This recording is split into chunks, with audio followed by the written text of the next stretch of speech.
Shalom. Selamat kita berjumpa di minggu akhir bulan September pada pagi hari ini.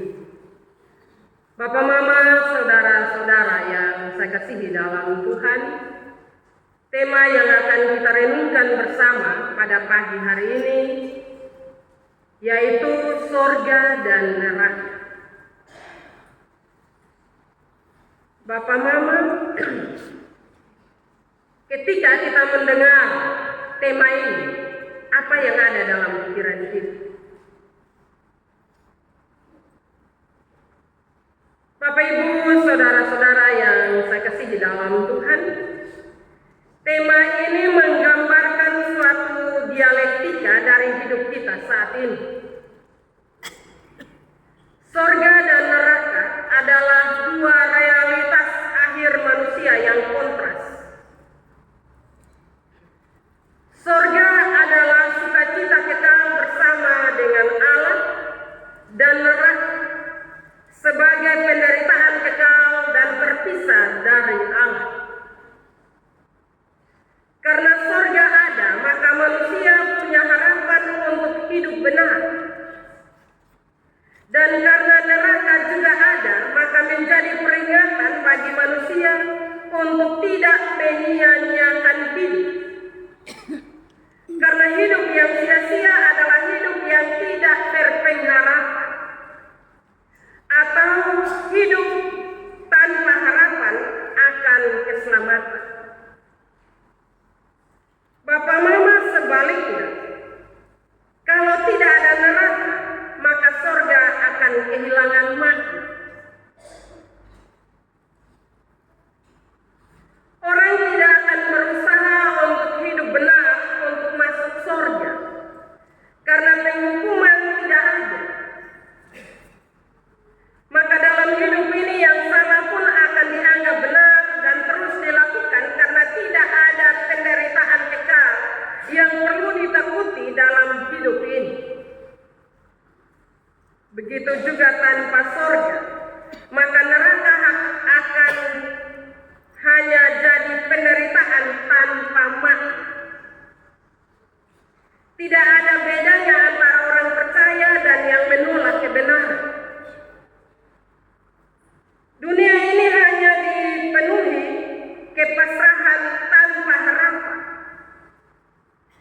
Baik dan buruk akhirnya sama-sama akan binasa. Jadi sorga dan neraka adalah dialektika akhir kehidupan manusia. Setiap detik, setiap saat, ketegangan antara dua kutub ini, sorga dan neraka terjadi dalam hati manusia. Keputusan untuk memilih sorga atau neraka di akhir hidup nanti menjadi pilihan untuk menentukan cara hidup kita di mata Tuhan. Sekali lagi, Bapak, Mama, keputusan untuk memilih sorga atau neraka di akhir hidup nanti menjadi pilihan untuk menentukan cara hidup kita di mata Tuhan. Karena itu marilah kita bijak untuk memilih. Jangan dalam keadaan emosional kita bilang biar bosong dapat sorga, beta dapat neraka. Tidak. Sebagai orang yang beriman dan juga percaya kepada Tuhan Yesus, kita harus dengan tegas mengatakan bahwa sorga adalah bagian saya. Apapun kondisi kehidupan kita, kalau kita bawa diri di hadirat Tuhan, percaya bahwa sorga menjadi bagian kita. Bapak, Mama, saudara-saudari yang saya kasihi dalam Tuhan, cerita setelah hidup di dunia antara orang kaya dan Lazarus ini digunakan Tuhan Yesus sebagai perumpamaan untuk memberitahukan kepada kita manusia bahwa kehidupan kekal dan penghukuman kekal atau sorga dan neraka itu ditentukan oleh hidup kita di dunia saat ini. Setelah meninggal tidak ada kesempatan untuk bertobat atau berbuat baik lagi. Walaupun orang kaya itu minta, Bapak, Mama,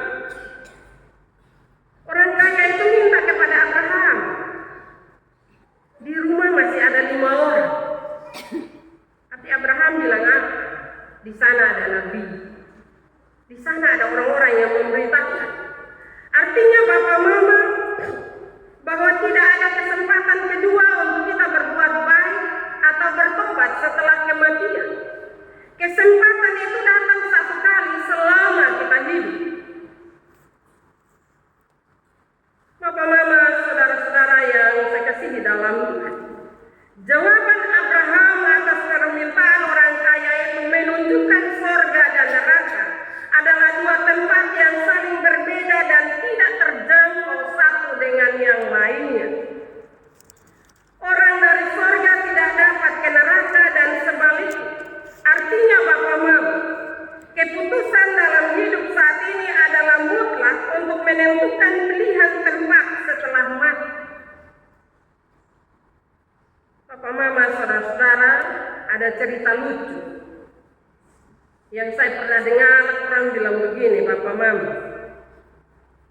Tenang Sa, nanti sampai di atas kalau Bapak tua ada asik omong lompat lewat Sa. Bapak Mama, itu cerita yang lucu, tetapi saya mau mengatakan apakah demikian? Karena dalam cerita Alkitab ini menjelaskan kepada kita bahwa jaraknya cukup jauh. Karena itu Bapak Mama, saudara-saudara yang saya kasihi dalam Tuhan kita Yesus Kristus, dalam pilihan tempat surga atau neraka Bapak Mama, marilah tidak ada abu-abu. Sebentar berbuat baik, sebentar lagi buat jahat. Kadang itu tergambar dalam kehidupan kita. Minta maaf kalau saya mencontohkan kehidupan keseharian kita. Contoh, misalnya ketika kita ada di gereja, kita semua baik-baik. Satu senyum dengan satu sapa satu dengan baik. Semua nyaman, semua sukacita. Dan sebenarnya tempat itu yang kita senangi, gereja. Karena ada nyaman, ada sukacita, ada damai sejahtera. Tetapi ketika kita keluar dari gereja, kita abu-abu. Kita memuliakan nama Tuhan di dalam gereja, tetapi ketika kita keluar gereja, kita ganti pujian itu dengan pujian yang lain. Karena itu Bapak Mama, saudara-saudara yang saya kasihi dalam Tuhan kita Yesus Kristus, sekali lagi keputusan hidup kita di dunia ini seharusnya hanya putih atau hitam. Ketika kita melakukan hal-hal yang baik, itu sebagai wujud ucapan syukur kita, terima kasih kita kepada Tuhan. Bukan sogok Tuhan untuk masuk surga, tidak. Ucapan syukur kita, apakah dalam menjalani kehidupan ini, perbuatan-perbuatan kita sebagai ucapan syukur? Apakah dalam menjalani kehidupan ini, kita selalu melakukan hal-hal yang jahat, hal-hal yang menyakiti hati sesama? Bapak Mama, saudara-saudari, jawaban kedua Abraham memastikan bahwa isi Alkitab yang diajarkan gereja dan hamba-hamba Tuhan, para nabi, pendeta, majelis jemaat sudah cukup untuk memberi peringatan dan pelajaran bagi pilihan atau cara hidup untuk menentukan tempat di mana yang akan kita tempati setelah mati nanti. Gereja hanya mengajarkan jalan keselamatan dan persekutuan pewaris kerajaan sorga untuk hidup seia sekata dalam terang firman Tuhan, agar ketika datang waktunya nanti kita juga duduk di pangkuan Abraham. Saya percaya Bapak Mama bahwa kita semua punya kerinduan untuk duduk di pangkuan Abraham. Tetapi kembali lagi pada cara hidup kita yang menentukan di mana kita berada nanti setelah kematian menjemput kita. Firman Tuhan yang diajarkan gereja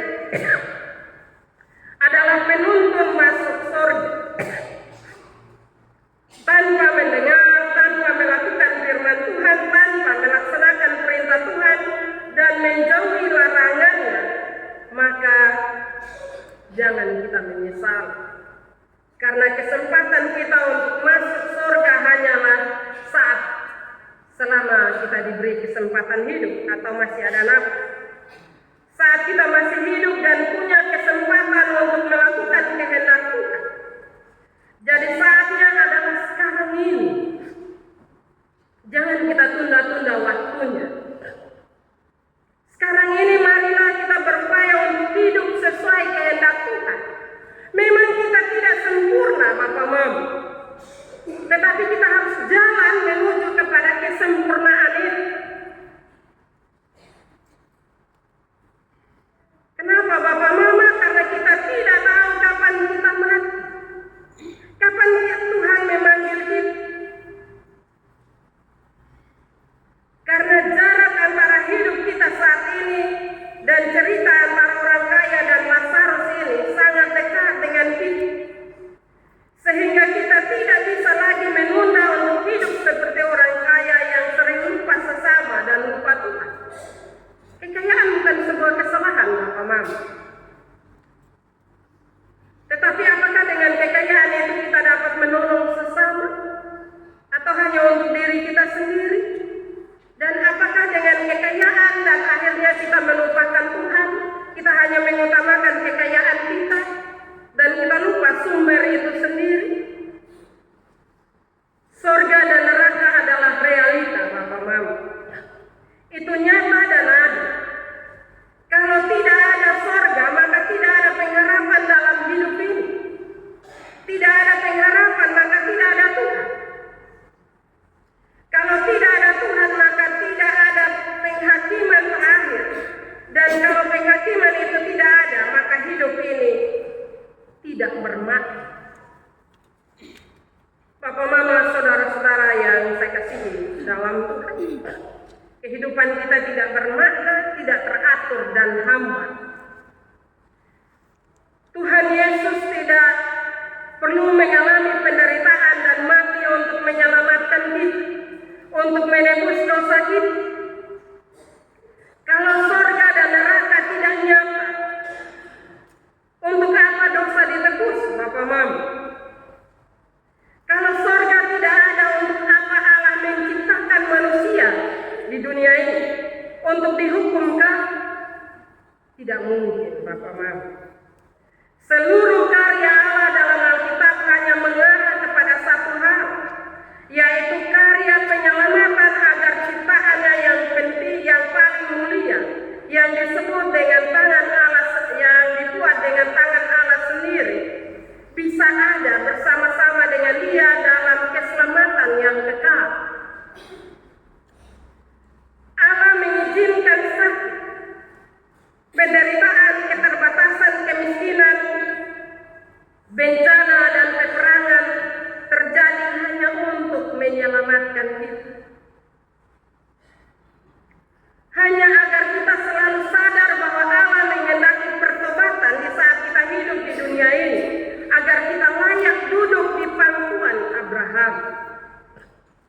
Sekali lagi Bapak Mama, Allah punya tujuan yang mulia untuk menyelamatkan kita. Karena itu satu kata yang perlu kita hayati dalam hidup ini. Jalanilah hidup ini dalam pertobatan selagi kita masih hidup. Ada yang mengatakan bahwa tunggu mempendeta potong nafas satu-satu baru potong bertobat. Seperti dua penjahat itu. Dia jahat ketika dia semua mati, dibilang Tuhan minyaklah aku. Persoalan bagi kita. Baik kok, kotong masih bisa omong. Maka kalau bisa omong lagi, apa yang terjadi dengan kehidupan kita. Karena itu Bapak Mama, selagi masih hidup, selagi nafas Tuhan masih beri bagi kita, hiduplah dalam pertobatan. Bapak Mama, orang kaya ini masuk neraka bukan karena kekayaan, tapi karena kecintaannya kepada kekayaannya, sehingga hati dan pikirannya selalu terikat pada harta dan kekayaan, dan membuat dia lupa akan kehadiran Lazarus yang sebenarnya dapat menjadi alat perbuatan kasih Kekayaan, jabatan, dan kekuasaan adalah sekutu yang sering memerangi dan mengalahkan kerendahan hati, panjang sabar, dan murah hati. Ketiga sekutu ini sering membuat orang menjadi sombong, suka menindas dan meremehkan ciptaan Tuhan yang lain. Bapak, Mama, saudara-saudari yang saya kasihi dalam Tuhan, dan hal ini membuat orang kaya ini mendapat tempat di neraka.